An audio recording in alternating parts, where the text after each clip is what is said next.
naşı çəkici. Otaqda top oynayırdım. Kiçik bir topu ağac ilə oyan bu yana vururdum.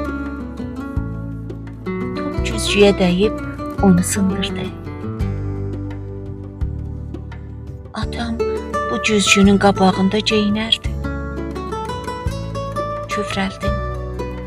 Oturub düşündüm, atama nə deyəcəyim? Bir oturaq gətirdim. Oturağın üstünə çıxıb, güzgünün qalanını da sındırdım. Güzgünün sınıqlarını yığıb çölə tökdüm.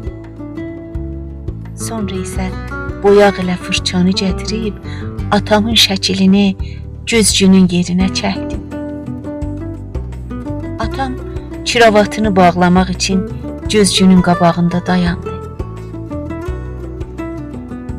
O kiravat bağlamışdı, amma mən ona papyon çəkmişdim. Çıxış yolum yox idi, üzülərək otaqdan çıxmaqdan başqa.